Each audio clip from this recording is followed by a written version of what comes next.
pitch in.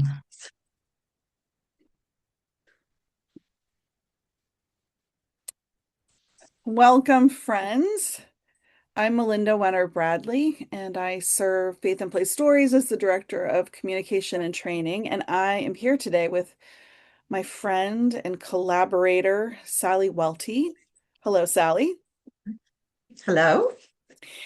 Sallie is a member of Goshen Meeting in Philadelphia Yearly Meeting. She's been part of the leadership of Faith and Play from the very beginning in the summer of 2005, when it was being brought into the world. And Sallie is currently a trustee, but is also the person who runs our cottage industry, so to speak. Sallie is the person who puts together the kits that FGC QuakerBooks sells to folks. So when you put in an order for a kit or five, it is going to Sallie, and she is gathering the things together and sending them to you.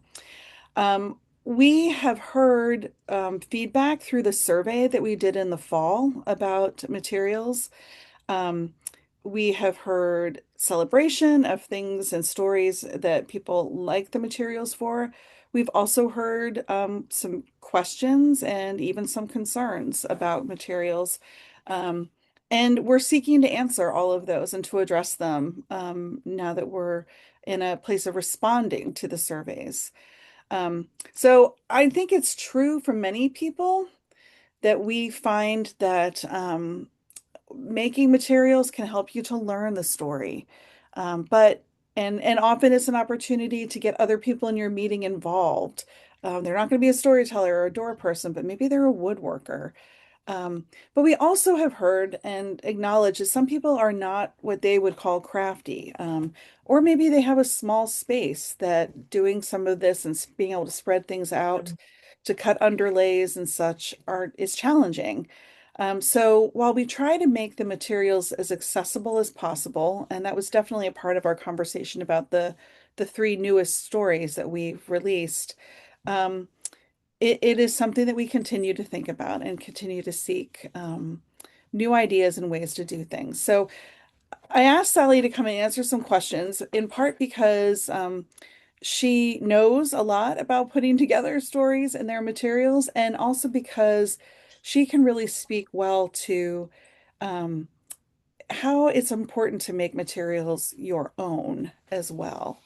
Um, so, Sallie, let's start with, can you explain the process for kit making and how this works in relationship with FGC QuakerBooks? When someone places an order, what is the process, and are there any things that you're doing behind the scenes that it might be interesting for people to know about?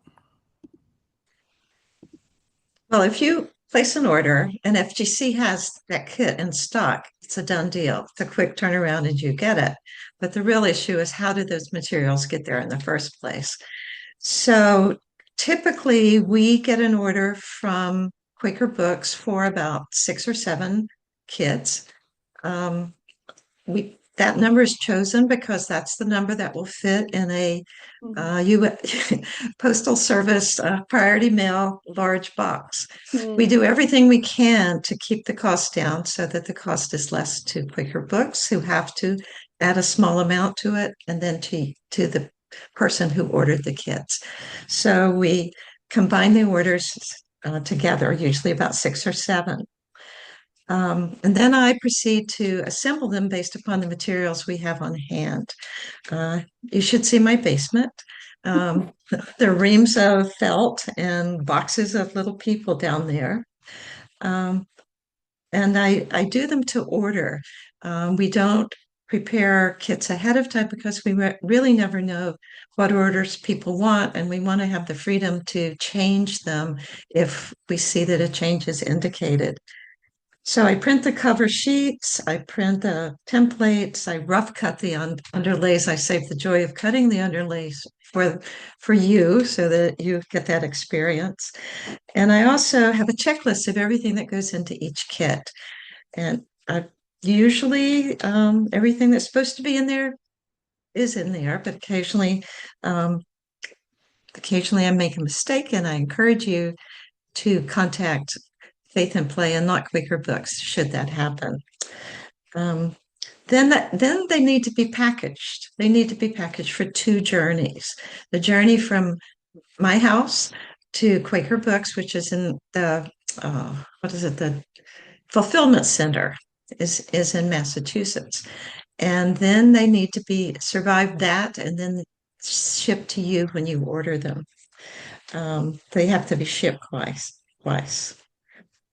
Um, I don't usually make multiple kits at one time because the order that I get is typically for different kits. I don't get 6 George Fox kits Mm. request. I'll get a different kits, but I try to I will cut additional inlays, underlays, and things like that if I'm handling the materials.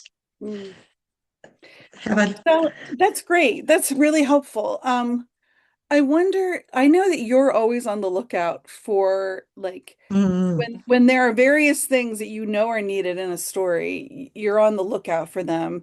Um, and I wonder, you said something that I would love to hear you repeat about, encouraging people to look for little containers or look for things that, is there a special shell or something you want to put into your listening for God that even if you've purchased the kit, ways that people might think about making it their own?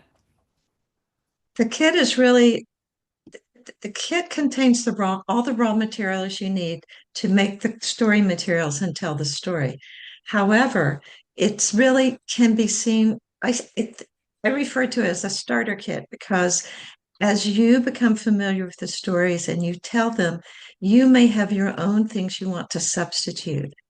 A really good example would be listening for God. It comes with a feather and a shell and a rock. But if you have a special rock and you want to put it in the story, please do that. Please make it your own in that way. Or if there is something that's particular for your community that makes the story more meaningful, um, Mm-hmm. that's something that you can do. Yeah. Yeah, thank you. I know that in training, I'll talk about the prayer and meeting for worship story and the threshold. Mm, So, you know, I remember making my materials for that story and gluing together 3 blocks out of my children's block box. They were little at the time, my children, and it's the right size for my wooden people, but it also invoked for me the door of our meeting house.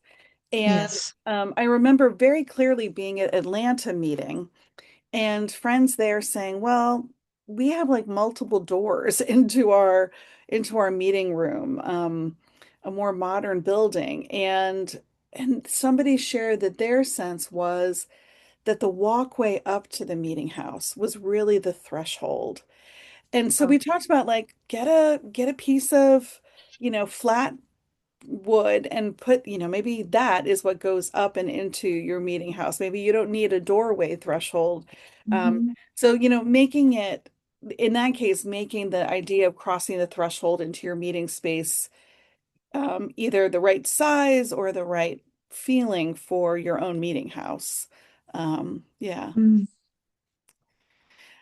And I feel like it would be good to share with folks that the George Fox story is one that we've heard feedback about.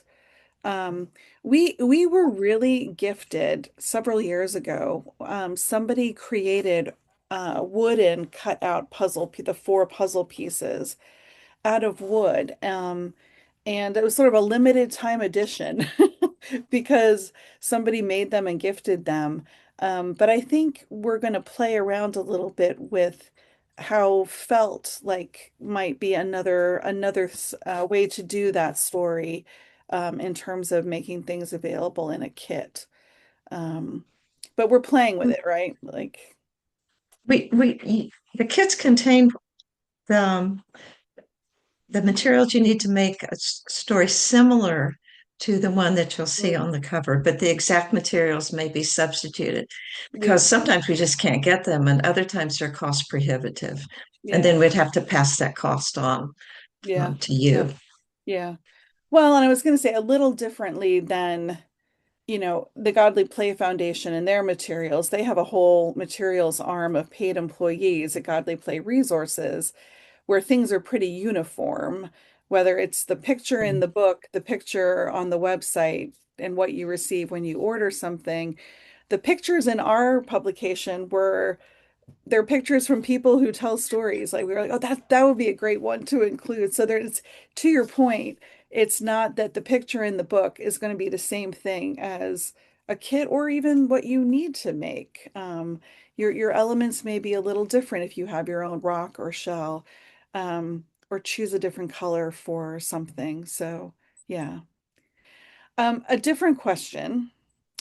Um, Are there nuts and bolts of materials making that you would share with anyone who was going to order kits or who makes their own materials? Things about scissors or the perennial how to make a circle. Are there any tips and tricks you would share with people? Most of them I've learned the hard way. Um, but yes, have a dedicated pair of scissors for cutting felt. And Mm, don't use, and have another pair that you cut, the cardboard or the templates or anything else with.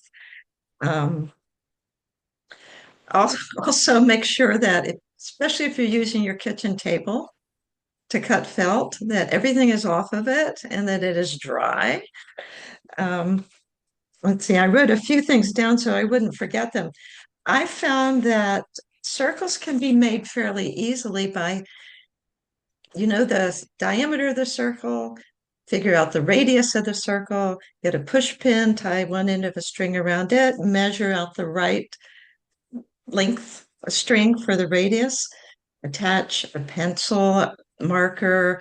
I've used white. If you're using it on a dark underlay, I've used a white um, crayon or colored pencil to do it. Or you can even use chalk, but that's hard on your scissors mm, unless you use Taylor's chalk. Put the push pin in the table and then make your circle that way. That's if it doesn't fit under your plate. That's the great way to do it if you have big serving plates to do it. mm, Um, there's even a way to make ovals. Um, I won't go into explaining it because I can't really very well, but I've done it and I followed the instructions I got off the internet. Just involves folding paper and then figuring out the radius of each side and then cutting it. mm, The right kind of glue. Our kits don't contain, that's true. They contain the materials, but they don't contain the basic craft materials. They don't contain stain. They don't contain paint or glue, scissors, things like that. So there are different kinds of glues. Some are really good for fabric. There's a page on the FGC site, QuakerBooks site, that talks about different kinds of glues and different types of materials. Um, those change all the time, but I will tell you, if you're gluing foam for any reason, don't use hot glue. Does mm. not does not work out well. Um, I've I've found that if I need to cut square or even edges, Mm, um, I will often use paper cutter mm, rather than scissors. It makes it easy to do. Um, and also, sometimes it's easier if you cut out your template and you staple it onto the felt or to the material, and then you mm, can cut around it and it doesn't move. And that way you can actually cut two things at one time, two or three. mhm, I've mhm, even used Scotch tape to measure the distance, use Scotch tape if I didn't want to mark up an underlay and cut along the Scotch tape. mhm, So there are mhm, lots of things you can try. mhm, Have you mhm. had success with other things, Melinda, that you can think Well, of? thank you, Sally. My trick is with circles is the same one as yours. Like I do use chalk and you know figure out how long it needs to be half the circle. I guess that's a radius. I'm not the best math student, and I'm a word girl. And then yeah, and then just hold it still. I just did it recently. I was making a new Love's Way underlay, and fortunately my son was home and was able to like hold his hands on the piece of felt to hold it down. Um, yeah. Another ridiculous trick I've used is when I've had to glue things is to let them dry under a book. Oh, Even put a piece of wax paper or parchment paper on top and then put a heavy book on it. When I was doing making something that I needed to glue imagery, something onto um, like postcards, queries. You like might glue the queries, queries. Yeah. yeah, yeah, yeah. And one of my favorite things is my laminator. It's right here next to me. It's not big. It's like a hand crank laminator. It's very low t tech. But I've also had good luck taking things to Staples. Like if you wanted to laminate your queries cards. I did Hmm. mine on my laminator, but it's not particularly expensive to go to an office store and do that. But that makes me think of another part of materials making that we've been talking about in the Faith and Play Stories leadership, which is recognizing that not everybody has access either to the kits from FGC or to like a Michael's craft store. And so we will post along with this conversation a couple of documents. One is something that Sally created that is very helpful to the points that she was just making. It's like called additional materials needed for kits that I think is on the FGC website, but Mhm. we'll link it here with this conversation. And also a document that's about alternative materials. So, if you're in a place where sourcing some of these things is you can't, in the same way that we talk about for godly play, people of God, you can use clothespins or other really Mhm. simple materials. I was at a meeting recently where their Quaker folks, for their stories, they had taken a very thick dowel and somebody had just cut it into various heights of sections. Um, so encouraging people, like there are times when using natural materials or finding other ways to do it. These aren't rules.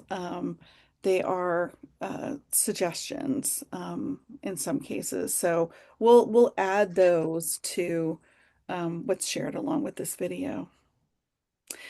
And I bet people will be so excited to know Sally will star in another video with maybe some other folks that'll be about hat and bonnet making, right? The question of Or get practicing. how do you make those adorable bonnets and hats? There are templates in the 2017 edition, but we've heard feedback that having some videos about how to do some of these things. I imagine you might be making some circles and ovals in a future video as well, Sally. Mm.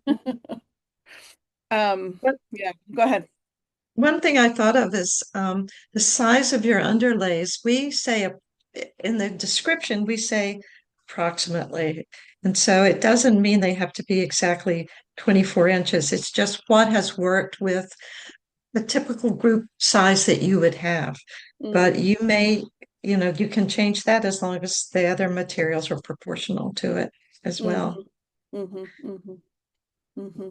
Yeah, if the space you tell stories in is smaller, your circle is smaller, the other parts are smaller, Yeah. scale it to that. Yeah. Yeah, great.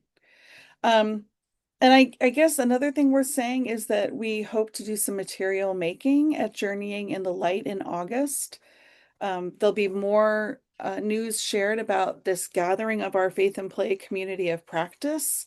It's not a training. It's not really like playing in the light 2.0. It's really more like kind of a symposium or a conference. It's a Mhm. boondoggle, a get together of people who are using faith and play, and possibly godly play as well, and who are interested to get together and talk about this work, including making materials. So Materials. yeah, so We don't want to make this too big a lift. Sally won't have you can't we won't have like 6 different stories to choose from. That's too much stuff to haul to Pendle Hill, but we'll have a couple choices and hope that friends will let us know on their registration what they might be interested in that could be possible. Any words of wisdom before we close for those materials makers out there? Just that making your materials makes you very familiar with them and you have a different relationship with them. Mm, Um, and I think it's a really good way to get members of your meeting involved or your larger community or your son or daughter, whoever can help you make them, particularly if you're limited in your ability to do such, mhm, you know.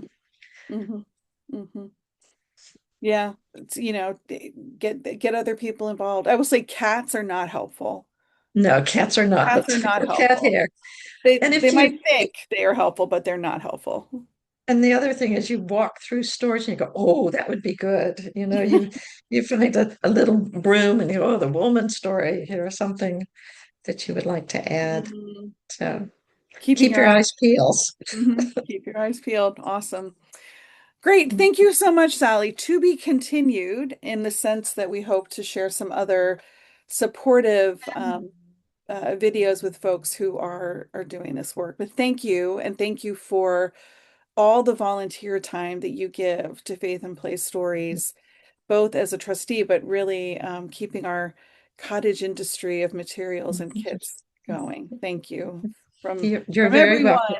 everyone. All right, good. All right, thanks, friend.